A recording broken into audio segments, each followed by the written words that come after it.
বিসমিল্লাহির রহমানির রহিম।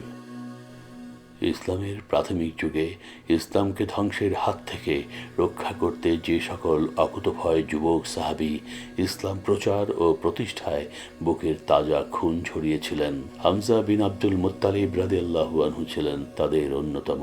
তিনি ছিলেন আমাদের প্রিয় নবী হযরত মুহাম্মদ সাল্লাল্লাহু আলাইহি ওয়াসাল্লামের আপন চাচা, দুধ ভাই এবং বন্ধু। তিনি মহানবী মুহাম্মদ সাল্লাল্লাহু আলাইহি ওয়াসাল্লামের নবুয়ত প্রাপ্তির ষষ্ঠ বছরের শেষ দিকে ইসলাম ধর্ম গ্রহণ করেন।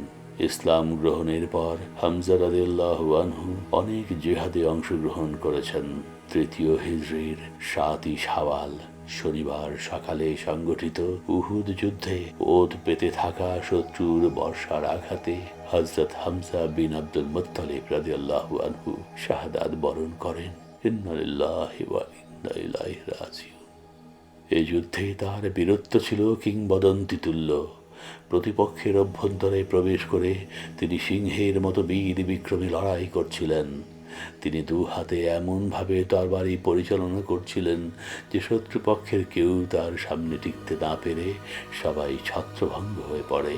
এদিকে মক্কার নেতা জুবাইর ইবনু মতউমের হাবশি গোলাম ওয়াহসি বিন হারব একটি ছোট বর্শা হাতে নিয়ে আড়ালে ওত পেতে বসেছিল হামজা রাদিয়াল্লাহু আনহুকে নাগালে পাওয়ার অপেক্ষায়।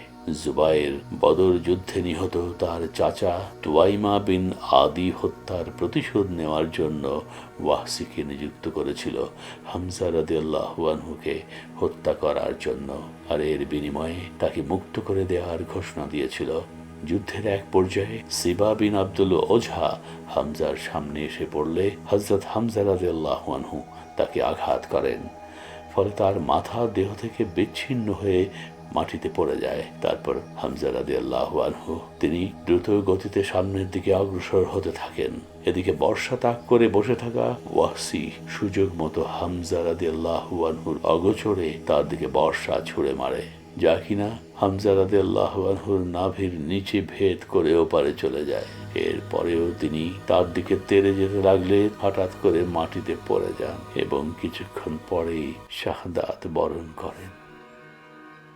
এই যুদ্ধে শহীদ হওয়ার আগ পর্যন্ত হামজা রাদিয়াল্লাহু আনহু একাই ৩০ জনের অধিক শত্রু সেনাকে হত্যা করেন।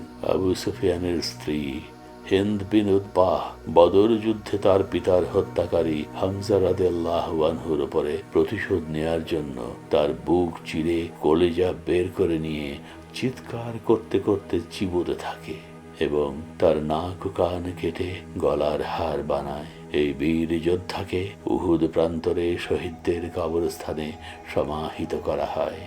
তার জানাজায় দাঁড়িয়ে প্রিয় নবী হযরত মুহাম্মদ সাল্লাল্লাহু আলাইহি ওয়াসাল্লাম উচ্চস্বরে ক্রন্দন করেন। মা ফাতেমা রাদিয়াল্লাহু আনহু প্রায় হামজা রাদিয়াল্লাহু আনহুর কবর জিয়ারত করতে যেতেন।